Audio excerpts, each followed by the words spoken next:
Is right around the world.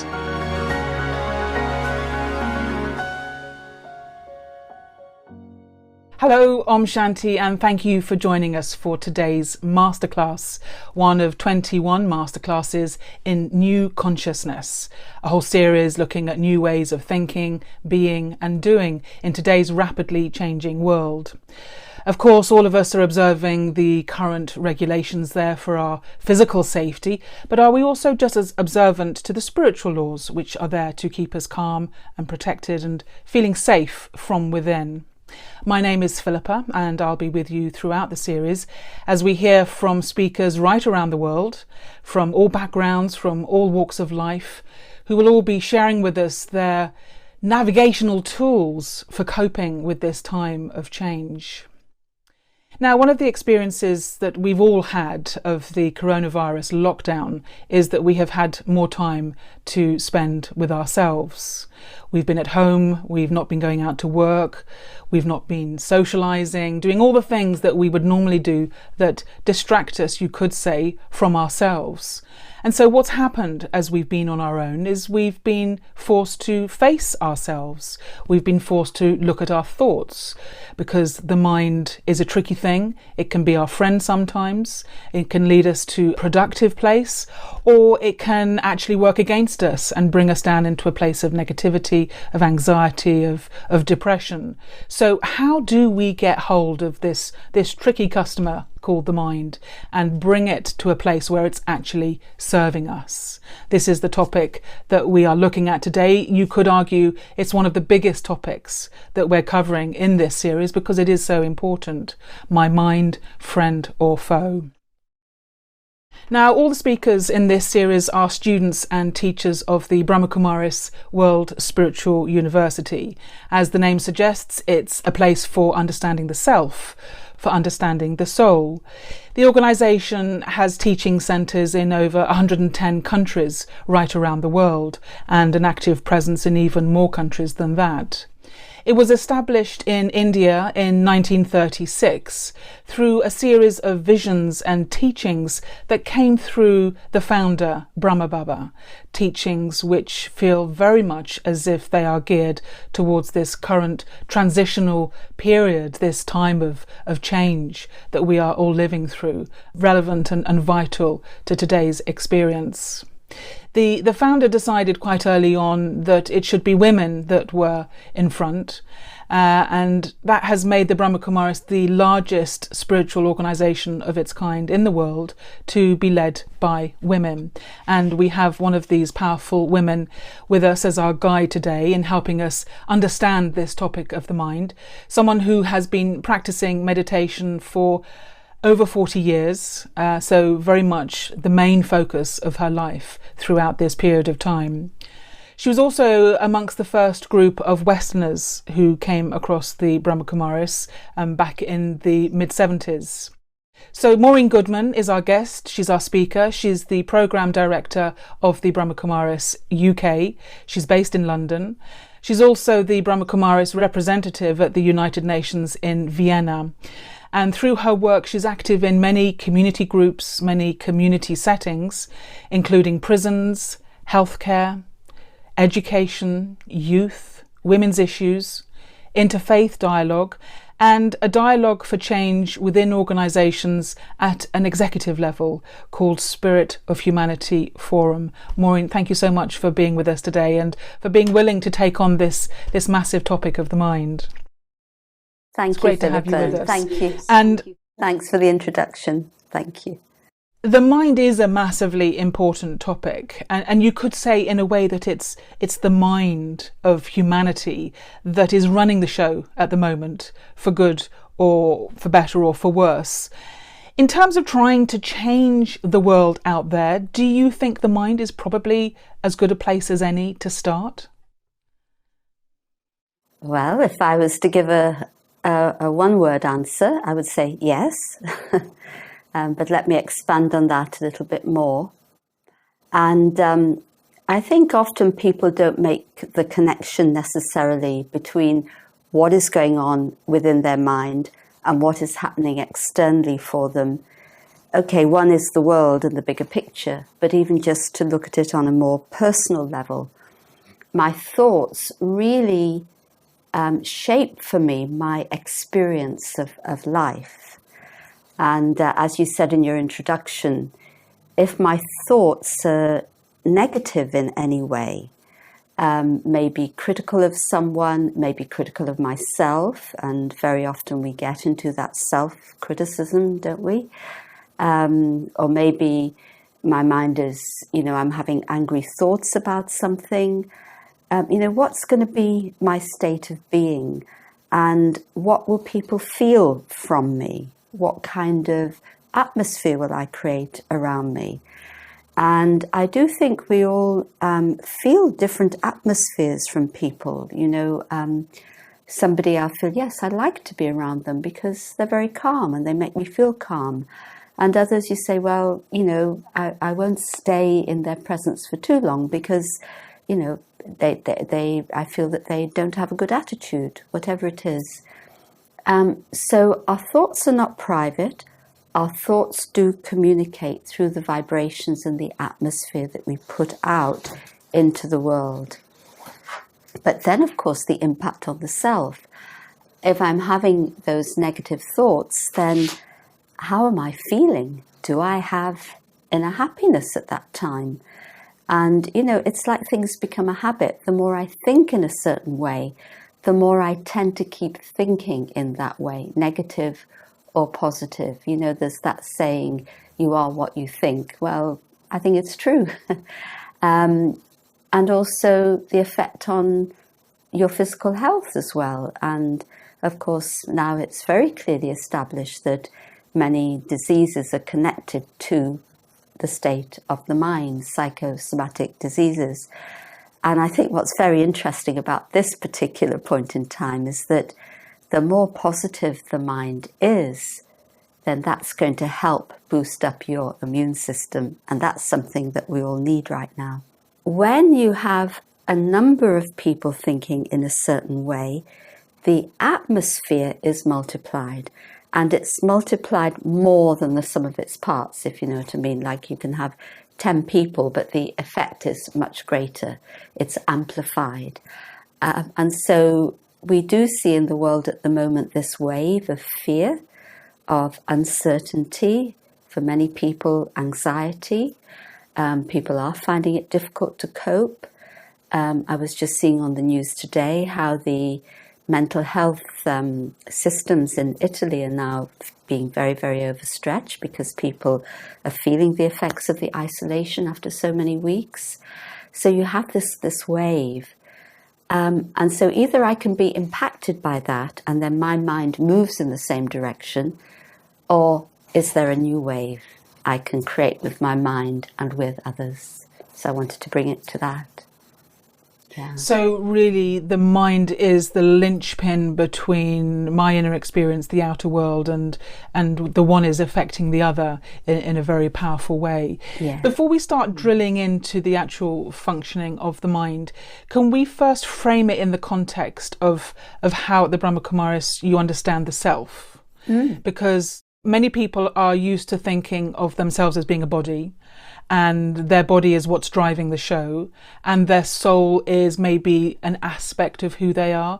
But in the Brahma Kumaris, it's the other way around. It's that you are the soul, and you have a body that is playing a part in this world drama, if you want to call it like that. Can you just say a few more words about, first of all, how you see the concept of self? Yeah, very good, because absolutely how we see ourselves actually determines how we think. It's absolutely clear. And so, yes, you talk about thinking of yourself as a body. Well, what does that really mean? It means I've taken on board the conditioning, probably from being in the cradle, of my physical identity. And maybe, I think the deepest of all is probably gender, your culture, your values. All of that grows out of your conditioning because of the circumstances that you're born in and all the influences that there are on you growing up. And often it's much later in life that people then begin to think, well, what do I really want? What really is meaningful for me? And they begin to see the difference between who they really are and the conditioning that they've absorbed. And so when we just live in that conditioning that we've absorbed, we really are like, in that bodily sense, we are the human being, the physical being, and that's where we are. But when we wake up a little bit and we begin to think of ourselves as a soul, as a spiritual being, as you said, that's actually inhabiting the body is my vehicle, the body is my temple, very precious, very important, then I take charge again. I take charge of myself again. And I realize that, yes, I'm playing my part. And actually we play many parts, don't we? We don't just play one part. You know, you'll be a mother, you'll be a daughter, you'll be a consumer, you'll be a health worker, you'll be, you know, there's so many parts that we play even in one day. But those parts, if I allow them to define me, then it's like I'm broken up into many pieces. And there are many different obligations of all of those parts or those roles that I play. But when I begin to take charge again, and I begin to come back to that self that is constant, the self, and I realize that this is the self that is playing the roles become secondary, and the identity of the self, the spiritual identity, becomes primary. So then, you know, what do we practice? What I practice every day. I remind myself when I sit in meditation, in the morning, throughout the day, evening, I am a soul inhabiting a body. So I, the soul, am my body, as you said, rather than the body and my soul. Well, who owns the soul then? Where do you go? But I, the soul, am my body. And when you begin to think about that, or you begin to think in that way, there's something else that opens up. You begin to have access to resources on the inside.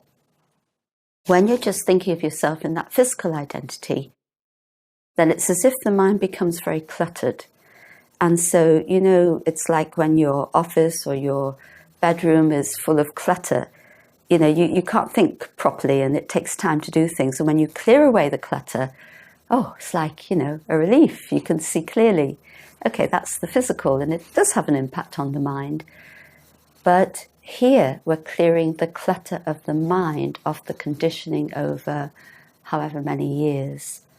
And then I begin to open up to the resources inside, which I couldn't see before. And that's where I can begin to take that journey to my original state of being. And that is to be in a state of peace, to be loving, and to have inner wisdom. So I come back to those inner ways of who I am. A being of peace, a being of love, a being of wisdom. Now that's a very different and very new way to think of yourself.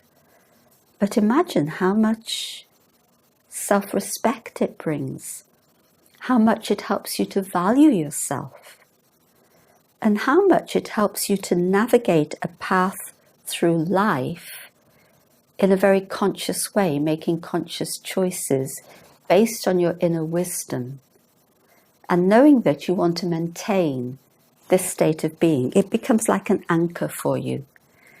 And of course, this has an impact on the people around you too. So being in this state of consciousness, if you like, really does take us into a new way of being. And then our thoughts and our words and our actions follow. So it's actually very, very important to have this depth of realization of the self. So we're sitting there with the awareness of not being the body, but being the soul who is inhabiting the body. We then start to become aware of what's going on in our thinking. And one of the first things we notice is just how many thoughts there are when we actually stop and look. So how do we begin to organize those thoughts in terms of where those thoughts are arising? Are there different functions of thinking, different functions of the intellect, of the mind? And also, are we aiming to get to a place beyond thinking, or are we trying to use our thoughts in a productive way but not eliminate them altogether? How, when we start to drill into it, is our mind and our thinking process actually functioning? Okay, let me just take the last bit first, because I think that's a key. We can't really blank the mind. We can't stop thoughts. And I'm sure for many of you it'll be a relief to know that, because very often people try to stop the mind. And I know when I used to meditate in that way a very long time ago, it created quite a lot of tension in me. And Raj Yoga meditation actually says, okay, your thoughts are your energy. So how are you using them? So it's not a question of negating the thoughts or blanking the thoughts, but it's about harnessing the power of your thoughts so that that becomes useful for you and leads you in the direction that you wish to go in. And I'm sure many have made reference to Daddy Janki, who is she recently just passed on, but she has been she was the administrative head of the Brahma Kumaris for many years. She passed on at the age of 104.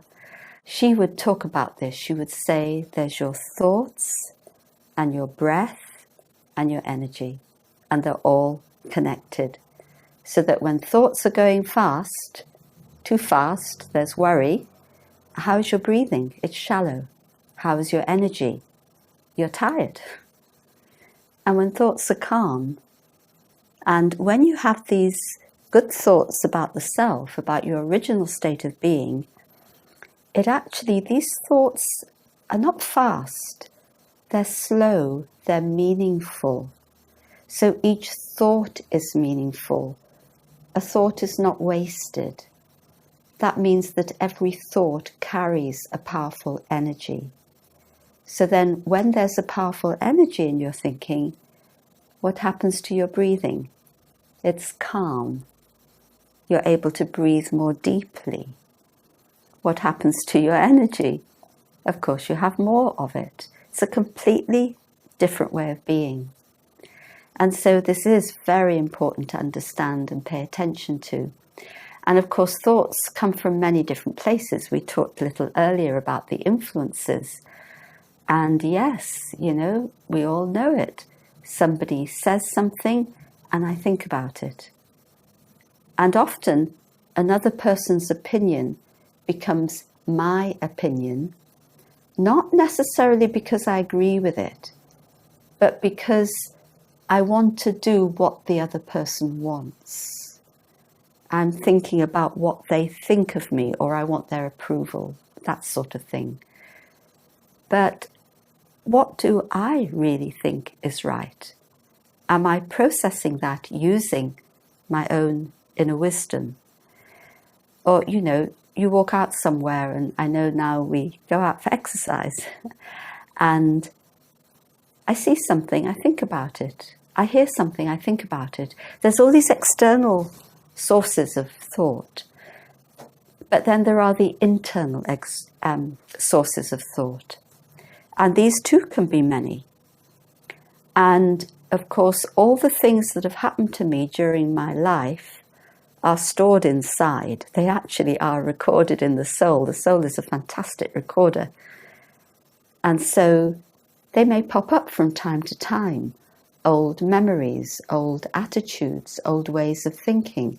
And they bring with them the feelings of that time, even though it was 10 years ago or 20 years ago. So there's the internal. But then when I think about what's happening in my mind, I think about the ocean. And when the sea is stormy, then the ocean has many waves. Big waves, and it's a storm. And there's no stability. And it's like my mind is whirling, like in a storm. And then I say, but what happens when you go beneath the waves and you dive deep? And when you get to the bottom of the ocean, there's silence. And what's very interesting, to just continue that physical analogy, when scientists now in the last, 10 years, 20 years, have really gone to the depths of the ocean, even though there's no light, when they shine light, there's a lot of colour in the fishes and amphibians and, that are there. And I found that very interesting, that nature continues with that brightness of colour. And so when I go into beneath the waves of this whirling mind, into the stillness, that's where I find my real self and the beauty of the self. And so it's very important to take time to do that. And then you can see how the different functions work. So in your consciousness, there's all sorts of aspects. So, for example, yes, the mind and the thoughts are generated. Fast, slow, different types of thoughts. And then, as we said, you want to go into the depth of what's happening. There's another aspect of consciousness coming in there that's saying, hold on, I need to discern here. What's useful for me and what's not? Where do I wish to go? What do I want to do with my mind? And in Raj Yoga, we call that the intellect. But it's a little bit of a different use of the word intellect to the way it's often used in the world of intellectual. Intellect is a very intuitive faculty, and it's very much connected with the conscience and with the heart, the inner feelings. And so if I really begin to strengthen the intellect, this intuitive part of me, I'll know instinctively what is good for me and what is not. And I'll begin to make those good choices. And I'll say, well, no, I don't want to go in this direction. There's something else I can do with my mind. It's as if the intellect will say to me, or that part will say to me, but what are you doing to yourself? I know often, asking myself questions like this is very helpful. What do I want? What is meaningful? What am I doing to myself? Who am I? Who do I really want to be? And then you begin to sort out all those stored memories. And you can call them, they actually form our personality traits, if you like, because those stored memories actually have an impact on my personality. I become the product of all those experiences. And then I say to myself, okay, which are the experiences that have formed me that I really feel are valuable and right and go with my inner wisdom? And what are the things that actually are not useful? And this is where then, as you go deeper and deeper in this way, as I mentioned earlier on, you come back to that original self. And there are actually several qualities in that original self. And when you reach it, it's a thing of great joy, because you feel a sense of freedom to be who you really are. So there is, yes, peace. There's love. Pure, unconditional love. Peace that nobody can take away. Strong peace. There's joy that isn't determined by external factors. There's wisdom that is really that intuitive part of you. We all have inherent wisdom. And there's strength. All these give me inner strength. And in fact, all these qualities together make up our inherent goodness, because every human being in the world has inherent goodness, but we have suppressed it. Something in our teachings that really struck me many years ago, and I've never forgotten it, and it was that the first violence that we do is to suppress our own inner goodness. And when we do that, of course, there's an emptiness. Who am I? And that's where the ego takes over. That's where I begin to rely on the external. And then, of course, if somebody threatens that identity, you're not a good mother, you're not a good teacher, you're not a good husband, whatever it is, I get angry, I get defensive.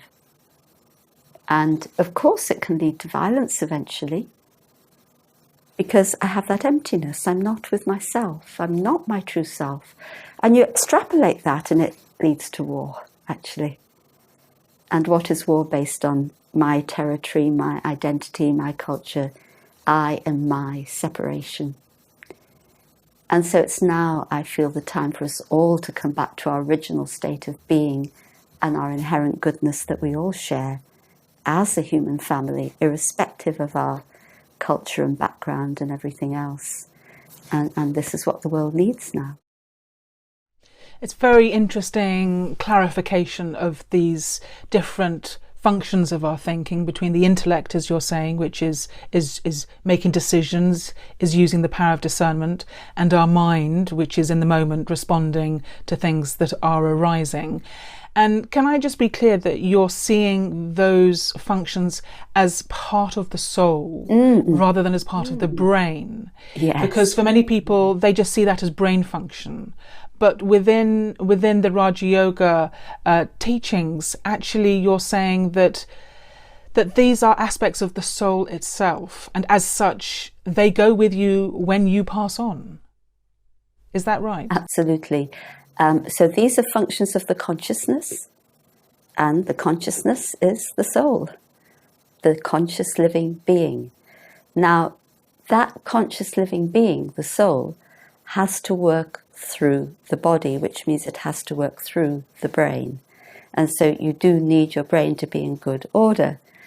And of course, we all know that when there's a dysfunction in terms of brain, there's a trauma or, whatever situation somebody may be born with, then the soul cannot express itself fully in life. And I know that I have worked with people who've had strokes, and I have seen how you know that the soul is there, the person is there. They haven't gone anywhere, but they are experiencing the limitation of expression. But you know that they are functioning internally. So obviously a very close relationship between the mind, the intellect, and the brain, which is like the operating system that allows the person to function. But you talked earlier about the negative thinking that can creep in. And I wonder why it is, when we know of the benefits of positive thinking, that we so easily fall into negative thinking. And there's this idea of cleaning the mind. And when we look at the self, we see, you could call it the shadow aspect of who we are, the kind of the things that lurk in the deeper, darker recesses of our mind. How do we transform those when we come to a practice of meditation? What are the steps that we need to take in order to bring that into the light and get it working for us as a friend rather than as a foe? That's a very interesting question, a very important question. Because if I think of my own journey with meditation, and I was very young when I started meditating. I started meditating before I met the Brahma Kumaris, actually. And at first you're very taken with the whole experience, and you really want to move ahead. You want to move ahead quickly. You want to share what you have with others. And I think for a long time, I was practicing meditation and I was enjoying everything. And I do feel I was accumulating inner strength. But I hadn't really looked at myself so deeply. And it's very important that on the journey, and I think it just comes at the right time, I don't think you can force it, you begin to see, you call it the shadows or the recesses, you begin to see reactions. I won't even say responses. Responses are more conscious, but reactions are emotions that come up, and before your intellect and all your wisdom that you have has a chance to kick in, it's just overtaken you, and you say, oh dear, well, we've done it again. And you begin to see things. Now, there's a difference between when these things come up, I can then use that to even beat my mind even more into submission and say, I shouldn't be thinking like that. That's not right. It's no good. What am I been doing all these years, And you can then start to beat yourself up. And I think a lot of us are good at that. But then there's another step in the journey where you say, let me have a more mature response to this. If these things are coming up, then I have to understand them. I have to understand where they come from. I don't necessarily need to go into a deep self-analysis. I mean, some people do, of course, it's all personal choice. But for me, I've wanted to understand the principles of how this works. And actually, that's been enough to give me a fair amount of relief.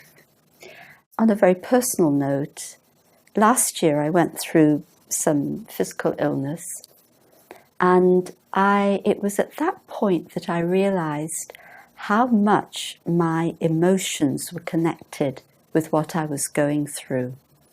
And that actually what I needed to work on was, of course, the physical, but I realized that unless I cleansed my emotions, you use this term cleansing the soul, but I feel a large part of it is cleansing out the emotions that we've stored up, which are negative.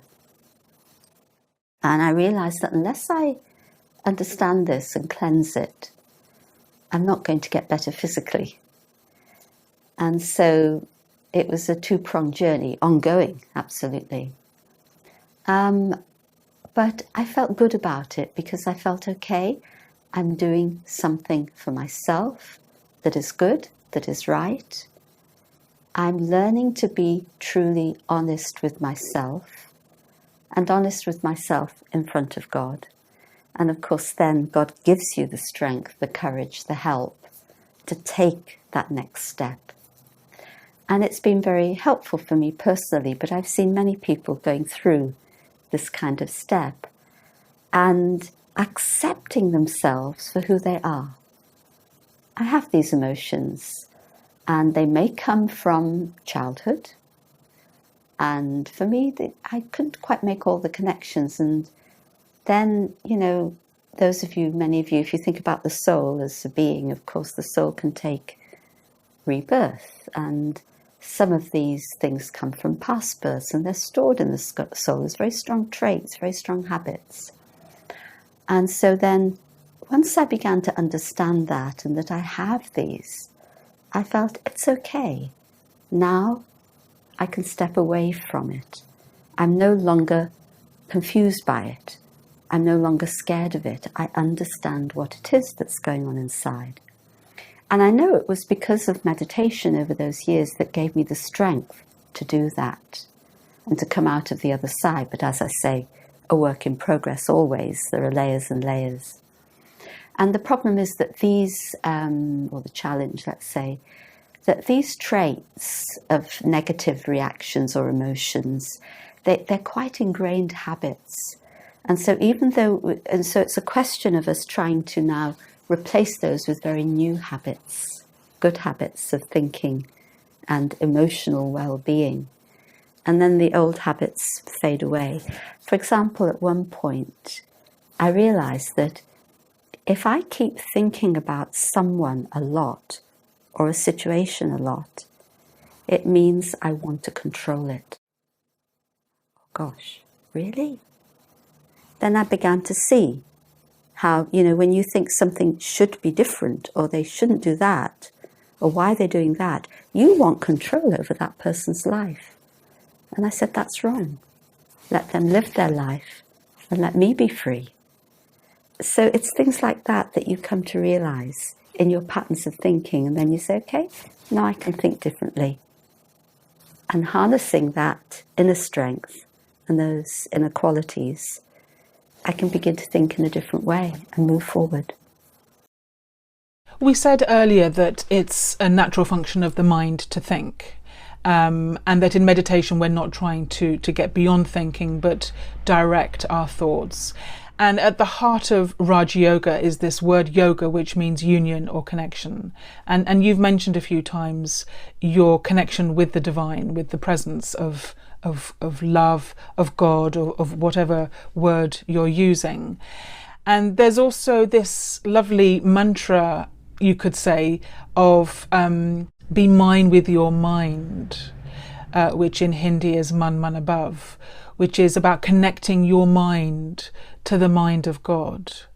How do you do that? And how does that translate into a practice that you can give your mind to really be focused on? Thank you. This is really where we are elevating the mind. We're elevating the mind out of ordinary consciousness. And the first step is soul consciousness, as we described, becoming aware of myself as a soul and allowing those pure qualities to emerge in the self. Because if I'm to connect with the mind of God, which is so beautiful and at such a high vibration, then I need to be on that frequency. Otherwise, how can I connect? I can't tune the radio in when I don't have the right frequency. So, first step is that deep practice of soul consciousness. And in the very early days with the founder, Brahma Baba, the community at that time of nearly 300, mostly women, they had 14 years of intense meditation, spiritual practice. We use the word tapasya. And they practiced soul consciousness very, very deeply. And so, yes, I have all the things to deal with, but I need to make time, I need to set aside time when I go deep into that practice. And as I strengthen that practice, it actually is very easy, surprisingly easy, to connect with the divine, to connect with that very high vibration. And it's as if you feel as if you yourself, you the soul, are being pulled into a state of silence. You feel everything is calm within. And it's almost like an atmosphere of silence descends on you. And you feel very strong at that moment, and you feel that now a channel is open. A channel is open for energy to pass from the divine, from God, into the soul. And what energy comes? The energy of peace and the energy of love. And it's like you get lost in an ocean of love, if you like. That energy of love, divine love, is so transformative, gives so much strength, is so healing. It makes you feel that you are completely accepted and valued and loved. In that energy of divine love, you feel like a complete whole being again. And when you have that experience, okay, you then come back to this world where we have to function. But you know, even more than just the consciousness of the soul, that experience of divine love becomes I use the word anchor, becomes the home, if you like. It's the place I go back to again and again. And yes, this term, Manranabhav, be mind with your mind, it teaches me, at least, that if my mind is with God, this is the inspiration that I'm taking. If my mind is with human beings, of course we need to think about people and their needs and plan and whatever else, but I say to myself, what am I depending upon? What is feeding me? And if it's the emotions of human beings that are feeding me, then I just have a horizontal connection. And the strength that I get will be temporary. Sometimes it's there, sometimes it's not there. But if it's the home of God, it's the home of that divine love that is feeding me and giving me strength, then definitely this is what I come back to. And this is what is empowering me. So it's the vertical connection, if you like. And then you bring that into your everyday life. And things seem very different. And so, yes, it's a beautiful journey. And I need to strengthen this connection very, very much. Because at the end of the day, this is what we can truly rely on, because God is constant. God isn't going to go anywhere. Or it isn't that you're going to go to God and suddenly there's less love. God is unlimited completely. And so yes, this is where we need to be. Well, that takes us very beautifully into having an experience of what it is that you're talking about. And one of the things I've really taken from what you've been saying is that our mind can become our friend, and that however our mind is, it's like a muscle. The more we train it, the more we focus on it, the more we use it in a constructive way and use our judgment to guide it, that we can practice using our thoughts to take us to the place and the state of consciousness that we want to be. So never to lose hope that you have a mind that doesn't work the way you want it to. You can change that. Change is possible. Absolutely. You are the master. It's your mind. It's not someone else's mind, it's yours. So it belongs to you. So who's the master? You or your mind? Definitely you are. Yes, thank you so much. Fantastic. Well, Maureen, if you could just guide us into a meditation experience of some of these experiences that you've been sharing with us, and then we can really feel immersed in that would be great. Great, thank you so much. So sit comfortably, feet on the floor, and just relax. And if you wish to, you may keep your eyes open, but you can blink, you don't need to stare. Or you can close your eyes as you wish. But very often we do in Raj Yoga meditate with our eyes open, because then it helps us to keep that consciousness and alertness and bring it into our everyday life.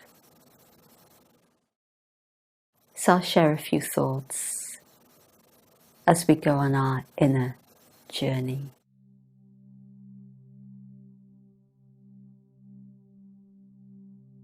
I take this time to be with myself.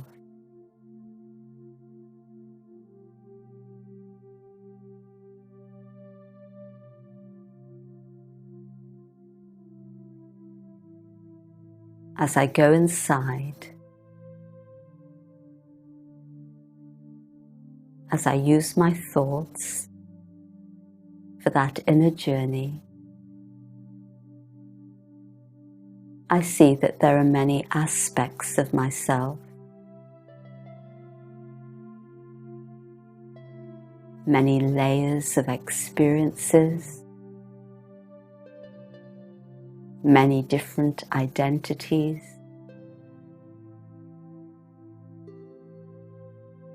But yet I know that there is something greater, that I am a being playing those roles that I identify with, fulfilling my responsibilities in the world. But who am I?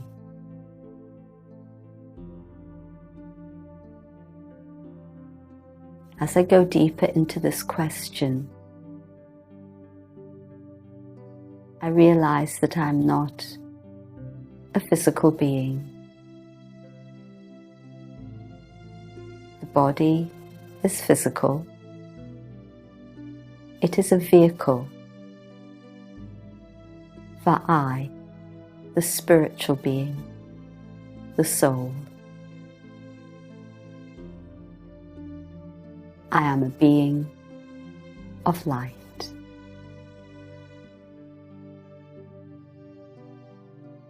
And the focus for that light is in the center of my forehead. In my mind's eye, let me see that beautiful, sparkling point of light that is the self.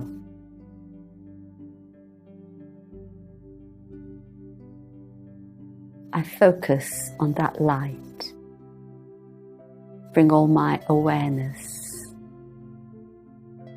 to that point, and everything else begins to fade away. I become that light. I am a soul, a being of light.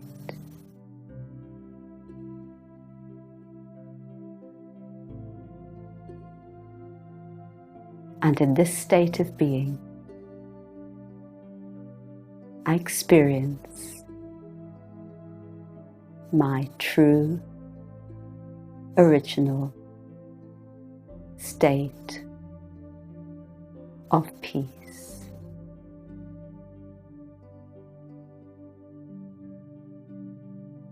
I am a being of peace.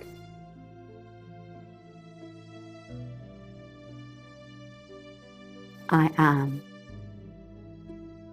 a being of love.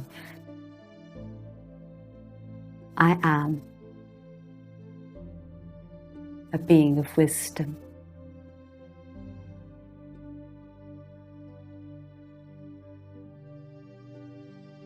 In this state of being, with a single thought, I can connect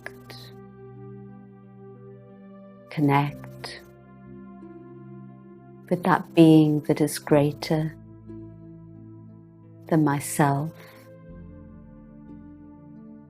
the one who is unlimited, the divine, the unlimited source of love, of peace, of truth.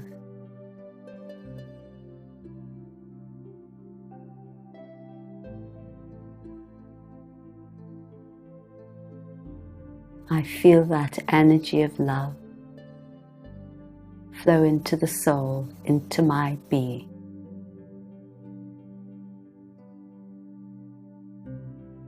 Healing me, giving me strength, transforming me.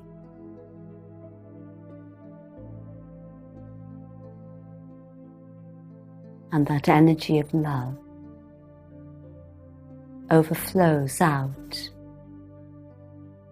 into the atmosphere of the world.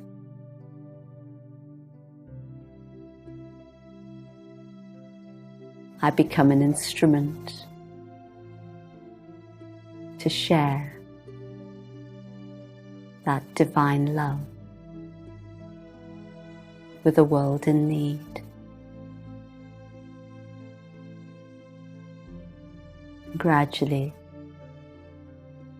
I return to the awareness, my body, my surroundings. I bring that love, divine wisdom, peace with me into my life.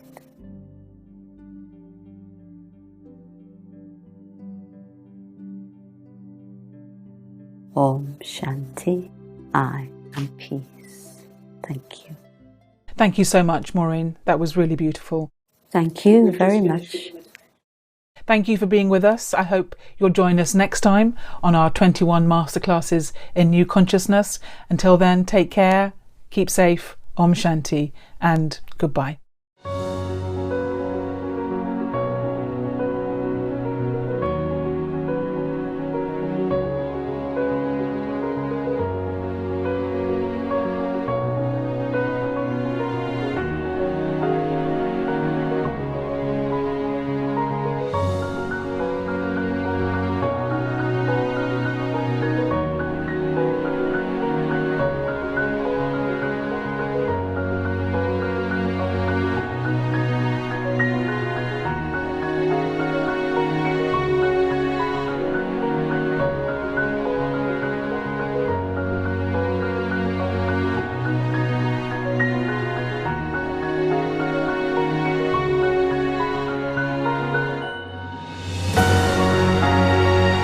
"21 Masterclasses in New Consciousness. New ways of thinking, being and doing for the new you." Pioneering thinkers from countries right around the world.